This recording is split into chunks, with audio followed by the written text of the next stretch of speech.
Underground. Underground. Underground. Underground.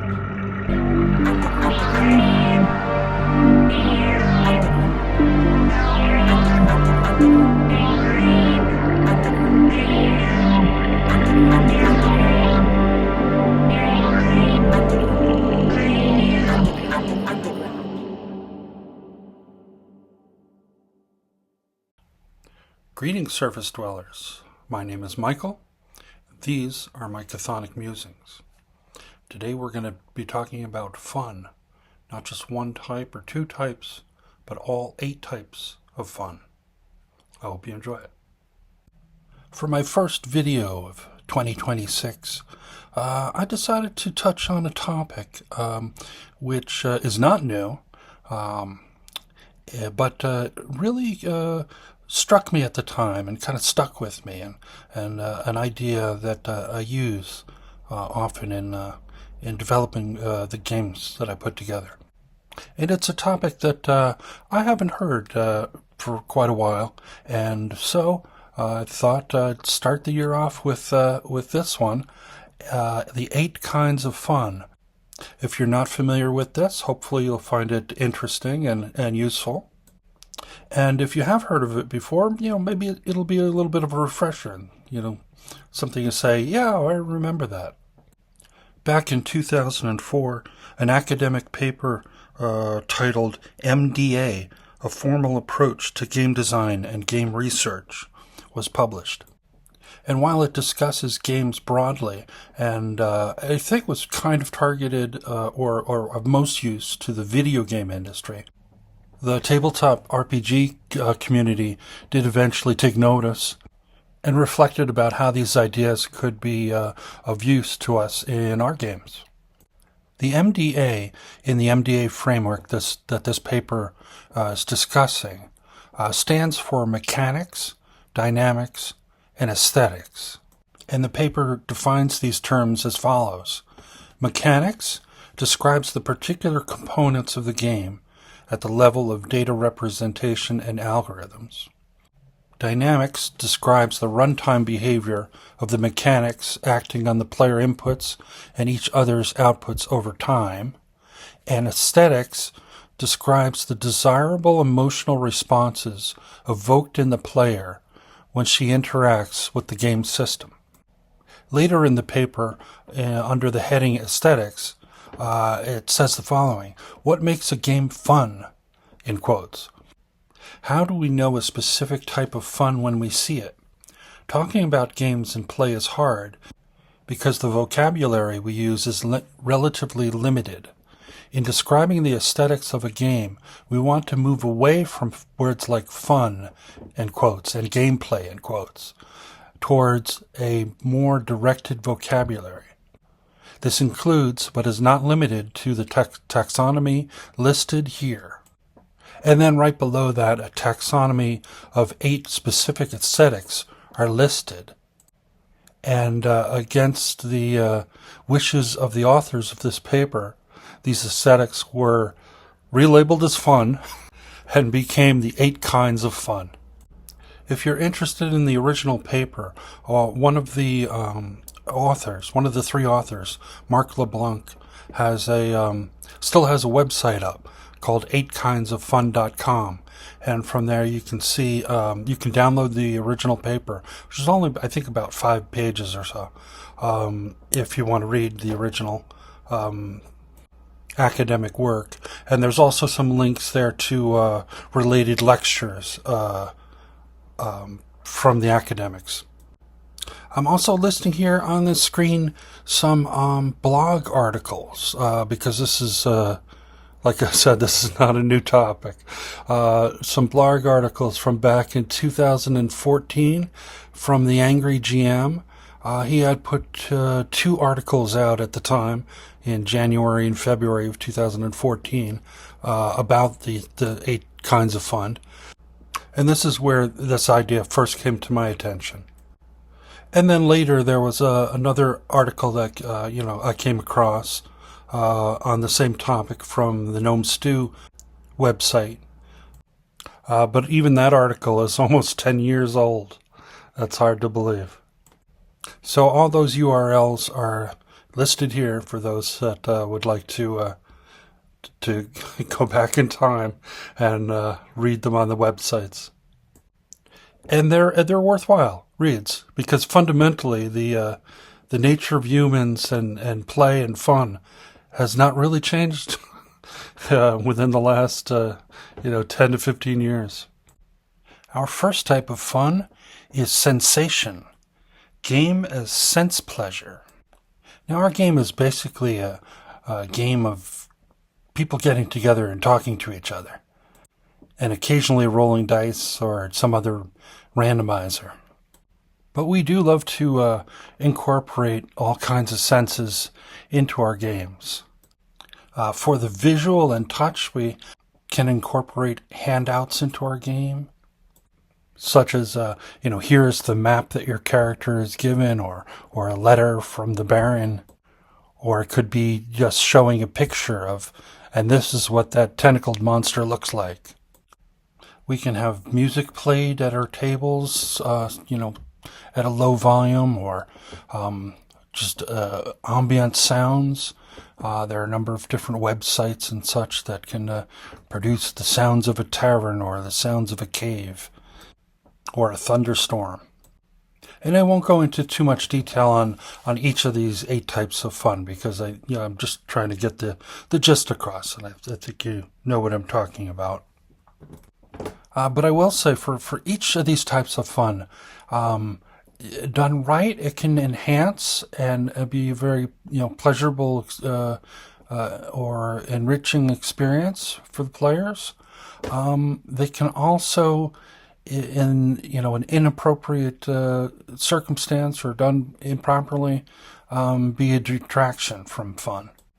And just as a quick example, I'll say, like, if you were in a convention setting and host, game mastering a game in a convention, well, you're going to be in a place where there's a lot of ambient noise.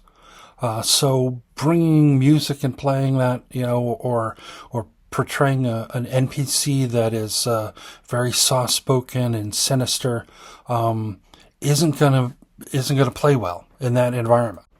Instead, as a game master, you need to have a commanding voice, simplify things, be able to get your point across over the ambient noise, so that your players can have understand what's going on and have a better game. And I will say that while the sensation type of fun primarily means what your players, and I'm including the game master here as a player, are experiencing through their own senses, as a role-playing game, we also are sometimes narrating what the players are experiencing, what their senses are experiencing, and that can be part of this type of fun. And I probably should just move on from at that point to the second type of fun, leaving out so many other examples such as miniatures and terrain and dynamic lighting in our virtual tabletops and such. But in my prep for this video, I did come across a couple of things that I want to comment on because I found them a little bit amusing. For the sense of taste, there's a company called Mythical Meats that sells Dungeons & Dragons franchised meat sticks, or as I see here, exotic game snack sticks. Now I did notice they have different ones for different D&D classes, and I did notice that the variety pack was sold out, and the Barbarian one was available, but the Bard one was also sold out. So I think we know who's eating all of the rations here. And for the sense of smell, there is evidently a device called the Game Scent. And I can't vouch for it personally. I haven't experienced it. But it is an interesting idea. It can dispense 6 different types of scents in a plume of mist, which disperses into the ambient space. And it includes such scents as forest. Immerse yourself in the scent of ancient pine and earth. transporting your gaming space into a magical realm of adventure. Storm. Feel the freshness of rain and ozone as you walk through the rainy streets of Gotham or travel through roads. Clean air. Manually neutralize all odors and leave behind a soft, subtle scent to leave your area feeling refreshed. And coming soon, blood. Prepare for intense, brutal battles of combat. Immerse yourself in the bold and metallic essence, adding raw intensity of virtual horror. Our next type of fun is fantasy. Game as make-believe. And while that term is sometimes used for a type of fiction that involves supernatural or magical elements, and that certainly is quite prominent in our tabletop role-playing games, but by no means are we necessarily limited by that in this exploration of fantasy. Rather, the term fantasy here means that unless you're playing a game of papers and paychecks and pretending to be workers and students in an industrialized and technological society, then there's probably some element of your game where your players are portraying characters that are somehow different from themselves, and or they're inhabiting a world that is different in some way or tremendously different from the world that we currently inhabit.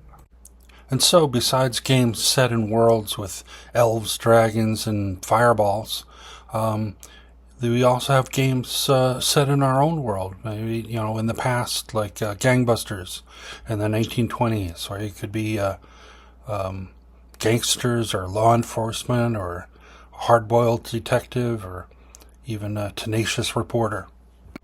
Pepper a little bit of the supernatural back in, and also in the 1920s, you could be a Chinese family in a Chinatown facing racism by day and perhaps even being shook down by some of those gangsters, but also hopping vampires, the Shang-Chi, at night. And there's so many others, sci-fi, Weird West, and even within the fantasy, proper genre. You could be, in a grimdark setting or a high fantasy setting, a more fairy tale setting. You could even be playing anthropomorphic animals, or in a setting where you are just an animal, be like a crow. Now, not every one of these fantasies will connect with each and every player, and I think there are a few qualities that make particular types of fantasies really resonate with players, and that is that the players find them interesting, find that type of setting and those types of characters interesting, and that even though they're different, they're different worlds and different types of people or different times, that they find that your setting and the characters relatable, and relatable doesn't necessarily mean that it's that you would like it, that's the kind of place that you would like to be in, or the type of person you'd like to be in, it just means, it means relatable, that you can understand and connect on some level of what it would be like, or to explore what it would be like. So the setting would be, and the characters would be relatable, but they'd also be coherent, internally coherent within, given that world, given those characters, that you could understand that these types of events that are in your game are the types of events that would be taking place. And even settings and games that are really out there, can have an internal coherence. Even a game like Toon, where you're, cartoon characters, having a big safe or piano fall on your head and getting up and having, birdies fly in a circle around the top of your head, is coherent for that setting. Our next type of fun is narrative, game as unfolding story. Now, we all love a good story, and there's no doubt that our tabletop role-playing games contain some of the same elements, such as settings and characters. But there's quite a divergence of opinion about whether or not narrative per se or a structured story is something of benefit and positive emotion to the players within the game, or not. And so there's different ways that the idea of narrative is approached. I like to think of it somewhat as like a continuum, with at one end being what I like to call a crafted narrative, where the basic structure of whatever story is tied to this game is determined ahead of time. They're made up by the game master or whatever adventure they're, perhaps they've acquired, a module or adventure path or whatever you want to call it. And then at the other end of the continuum is what I like to call emergent. This is where the game has procedures and perhaps some default motivations or goals for the characters, but no predetermined narrative. And the narrative, so to speak, will emerge from whatever the gameplay determines.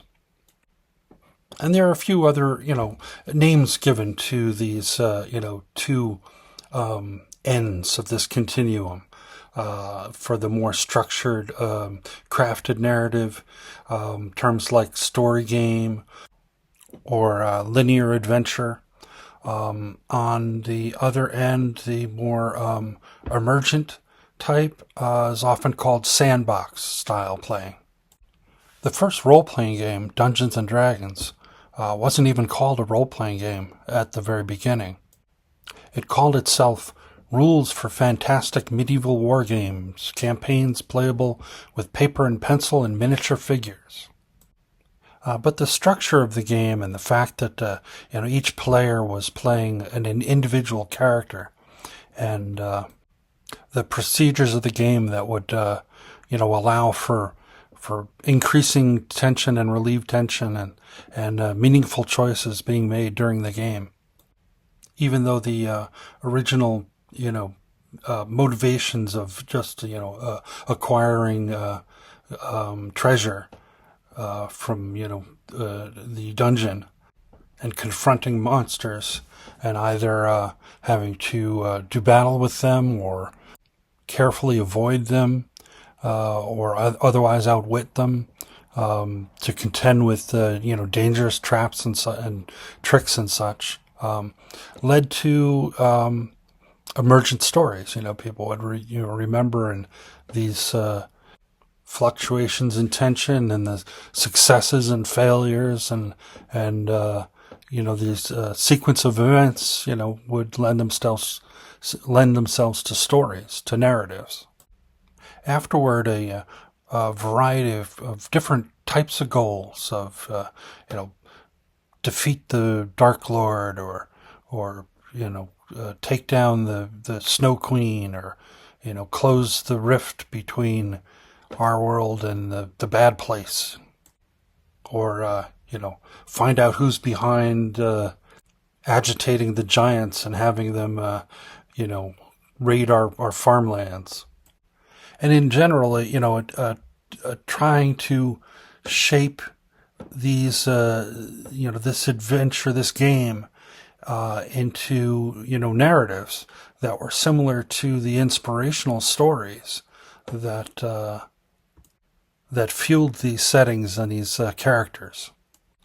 And much ink has been spilled since, of trying to analyze, what creates, a good story, how to analyze the different parts of the game, and techniques to increase tension and or relieve tension, and have more fleshed out player characters, and have them each have their own goals, but not to have those goals fly off in 12 different directions, and to have it come together into a unified purpose of the party, so to speak. And a lot of this is a balance between having a satisfying narrative, either emergent or crafted, against the agency of the players, and allowing the players to pursue what they would like to pursue, and not be forced to serve the predetermined story. And I have to say, those experiments, ideas, and arguments continue to this day. Our next kind of fun is challenge. Game as obstacle course. Unlike more traditional games like Twister, chess, or charades, each of which focuses on a very specific type of challenge, physical balance, tactical outmaneuvering, or communicating within limited constraints, respectively. Tabletop RPGs have a number of different challenges that can be introduced into the game in varying degrees at various times. Having its roots in wargaming, it's perhaps no surprise that combat is a prominent part of many, if not most, tabletop role-playing games. This can be weapons and magic in the dungeon or the arena, perhaps post-apocalyptic auto-dueling and highly modified ground vehicles, or space combat by starships of various sizes and types.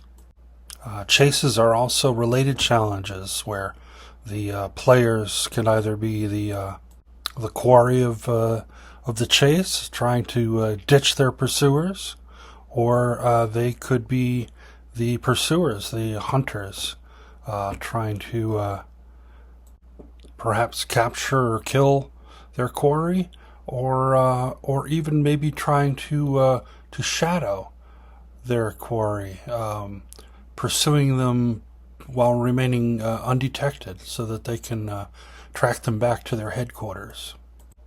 There are various puzzles, tricks, and traps that might provide obstacles that the players need to overcome, and even social encounters where the players may use the tools of negotiation, intimidation, deception, or charm to acquire assets for themselves, or to avoid a confrontation, or gain access to an area, among many other goals. Now, not every type of challenge appeals to every player, so game masters can structure their games to try to appeal to the types of challenges that their players connect with, or at least vary the challenges, so it's not all of the type that players don't really find satisfying. And I'm talking about particular players, because your players can have a variety of different things. But if if you find out that none of them like puzzles, you might as well just minimize at least, or eliminate the puzzles from your games. And there are some other things to consider with regard to challenge in our games.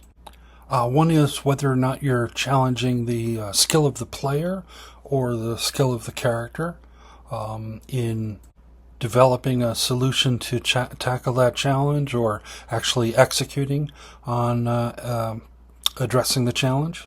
Another thing is whether or not the challenges are being addressed to the entire group of players, the entire party of player characters, or targeted more towards individual player characters.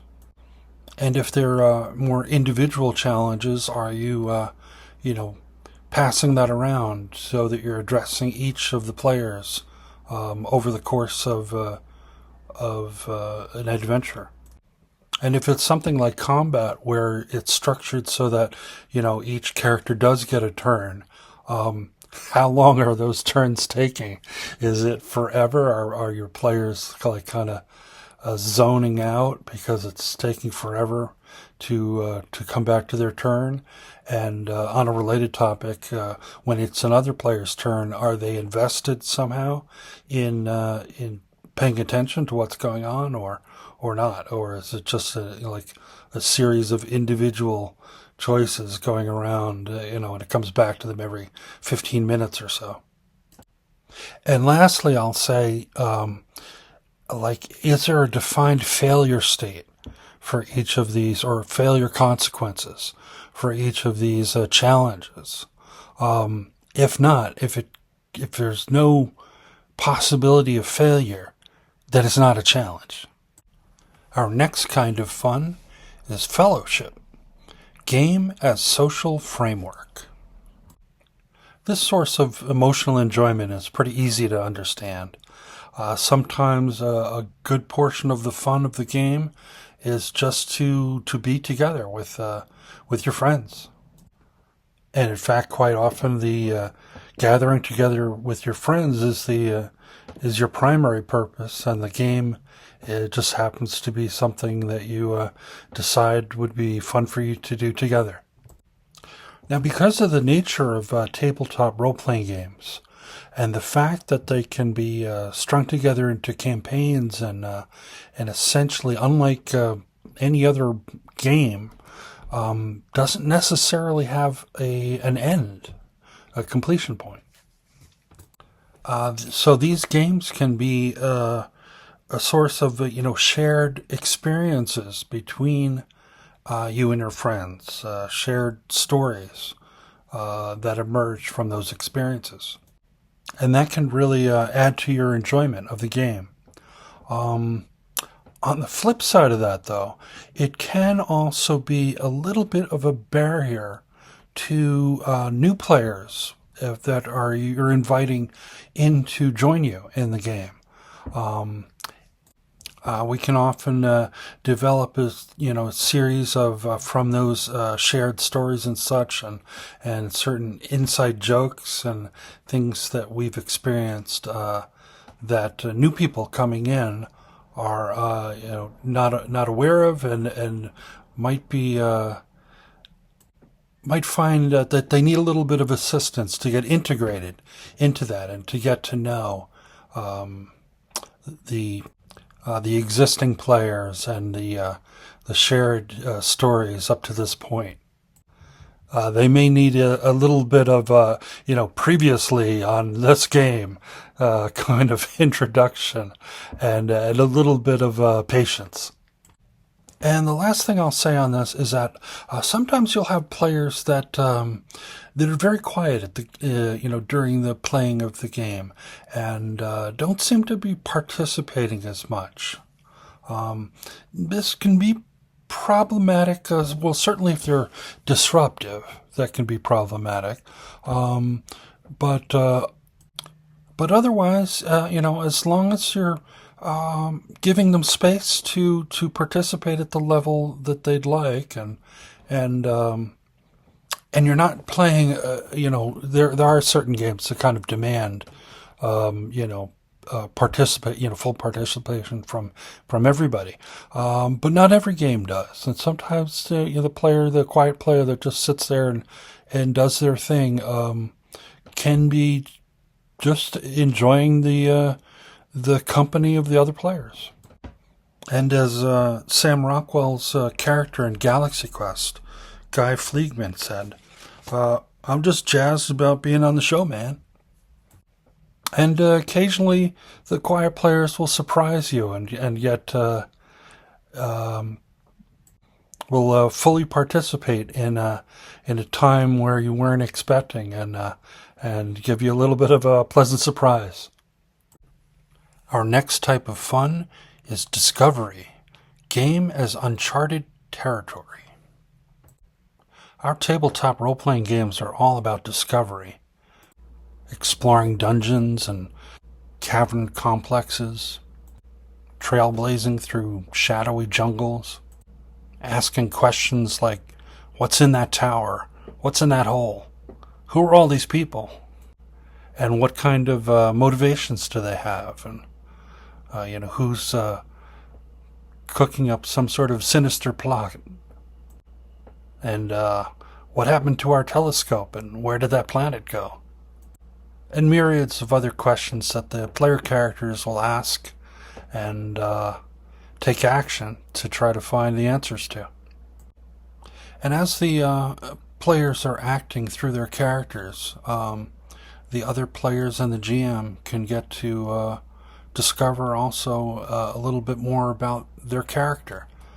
Maybe things that the player had, envisioned from the time they made up the character, or maybe something that came to them and they discovered themselves after and decided to integrate into what their character is about. And it could well be something that the player wasn't anticipating and came as a surprise to them about what their character was and what they were about. Something surprising that turned out to be of importance to them. And to be honest, I can't really find too many drawbacks to discovery. It's a very important part of the game. Other than referring back to the idea of internal coherence within the setting, and you can certainly vary the tone a little bit from time to time, so things don't get too monotonous. But you don't want to take it in a direction that you'll be sorry about. Introducing comedy or things into a setting that it doesn't belong in. Also, it's fantastic to be, asking questions and exploring things and discovering. But to have too many things open at the same time can be a bit of an overload. And players or even the GM can lose focus of all the things that are going on. And so while things can, be chaotic at times, I'd say, keep your finger on the pulse of how much your players and yourself are overloaded, and make sure that you can, you have some amount of focus of what's actually happening in this game. Our next type of fun is expression. Game as soapbox. Expression is a tremendously important element of tabletop role-playing games. The characters, the monsters, the environments, factions, and challenges that'll be experienced by the players are often created just for that session, for those players. The players create their own characters and often create relationships between their characters, which can be built into the game system. That type of an element to the characters. The players will often create motivations for their characters and decide, what they want to do and how they want to integrate with the world or change the world. A lot of the creation and expression can take place even before the game has started, in the preparation work that both the game master and the players, especially the game master, put into preparing for that session of play. And then during the session, all of the dialogue that comes up between characters, non-player characters, and player characters, and the reactions and decisions that are made with respect to overcoming an obstacle or how to deal with a moral dilemma that emerges during play. And as far as what to watch out for when engaging in the fun of expression, I'd say the main thing is to remember all of the people involved, all of the players involved, including the game master, making sure that that nobody's hogging the spotlight, so to speak. Everybody gets their turn at contributing to the expression within the game. And on related to that, also to be attentive to the other players, including the game master, when they're putting forth their efforts to share with everyone their ideas and their excitement of playing the game. For game master specifically, I'd say you might have created a lot of lore and mystery and secrets and things like that, but to share it over time. You give the players little, bits of what you've created, and then sit back, let them respond to it. Some things might catch their attention right away, and they're thirsty for more information about it, and other things are just not going to hit well. And so it's best to just go with the flow and see what does connect and lean into that. And the players should, like I said before, listen attentively and react to both what the game master has put out, what the other players are presenting from their characters, and be surprised by where the game takes you. For games that are going to take multiple or an indefinite number of sessions, it's a practice of many people to do what they call a session zero, set aside a little bit of time before the proper start of the game or the campaign to go over what the game's going to be about, help in the players in designing and connecting their characters, and making sure that everybody is making a character that's fit for what the game's going to be about. And sometimes it's a little bit of a trial and error. You might try out a character for a while, or maybe it fits some part of the campaign, but then the game starts to go in a different direction, and maybe you retire that character and create up a new one. And the last kind of fun we'll be discussing is submission or abnegation, game as mindless pastime. The concept of this type of fun can be a bit hard to conceptualize. In some ways, it's kind of like a negative space, defined by what it's not. The original term in the academic paper for this was submission, and the word submission basically means yielding to a superior force. And that kind of dances around the idea, but I don't think it's, entirely locks it down. The Angry GM in his blog articles offered up the alternative term of abnegation. And that means the renouncing or rejecting of something, or, self-denial, such as religious fasting and other types of temperance. And that certainly touches on the idea of, pushing back certain things to, make room for others. And I have to admit that, choosing that term for this type of fun does make this the ascetic aesthetic, which I do find amusing.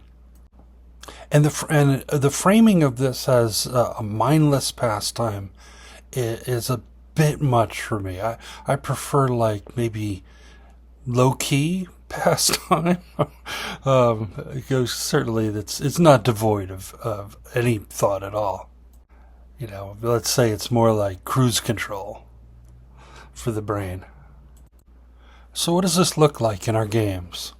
One easy way to to think about it is the proverbial beer and pretzels game. That doesn't require a whole lot of energy into unraveling complicated plots or executing on precision tactics or things like that.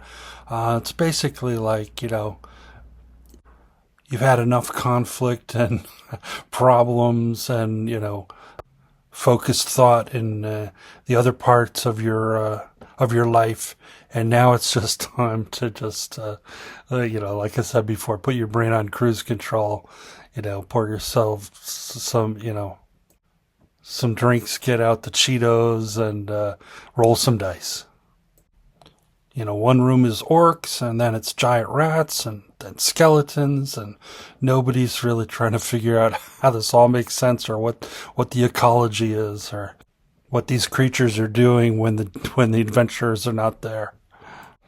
This can also show up in other ways, perhaps outside of the game, during prep. Back at home, you could be, pouring yourself a cup of tea and putting on some nice music and drawing some maps, getting out your watercolors and Sharpies and, other implements of destruction and just having a good time with those happy forests and whatnot, the majestic mountains on your map, and just kind of chilling out and world building. If you're playing in a game, could be similar situation, but you're working on your character sketch, what your character looks like, or you're thinking about what your clothes look like, and or other aspects of your character. In the game, and this may be a little controversial, it could show up as the much maligned shopping expedition, where the character's just roaming around the city and seeing what's there and buying certain goods or looking for certain types of shops and deciding whether or not you're the kind of game master that puts magic item shops in your world or not. And, as a personal opinion, I, as a game master, will sometimes allow these types of things for pacing. Certainly I wouldn't start off a campaign that way, but, after a lot of, tension and action and whatnot, and your characters make it back to a safe place. And I'm talking about a long-term campaign where you have you're investing a lot of time. I'd sometimes allow for a little bit of abnegation, a session or half a session devoted to not much anything in particular. And I think this concept also comes up when we have a tendency to use random tables or otherwise defer to the dice. We're kind of making a little space. And there's so many, creative people in this community, in this space of the role-playing games and sharing of supplements and zines, and some of it free, some of it, paid for. And sometimes we just like make a little space, take out a table, do a roll, and add some sort of element and decide how we're going to integrate it into our own games. And while there is a set of RPGs that do gain a substantial amount of their fun from this submission or abnegation called cozy games. Most of the other games, once players have had their chance to decompress and the shoppers have acquired their wares, and those staying at the inn have had their share of drinking new drinks and throwing darts and arm wrestling and playing Farkle. And that last party member who returns back from the shucked oyster, having engaged in their own form of submission, returns back to the party. It's time to gather your gear and head back out of the town. And maybe it's time to answer that question, what is in that abandoned tower? So there you have it, folks. The 8 kinds of fun. I hope you found the video informative and useful in maybe prepping your games or understanding how your players are reacting to your games, or a little bit about yourself of what you find fun in our role-playing games. Now, I'm not one to classify players into different player types, like power gamer or storyteller or explorer, but I think we do each have different things that we connect with, different types of fun that we're looking to get out of the games, and it's good to understand what that is, what we're trying to get out of and what we find enjoyable. And also to remember that those preferences are not completely static. They can change from day to day, and how we're feeling, and what excites us at the moment. And so, until I resurface, may your successes be many and your failures be memorable.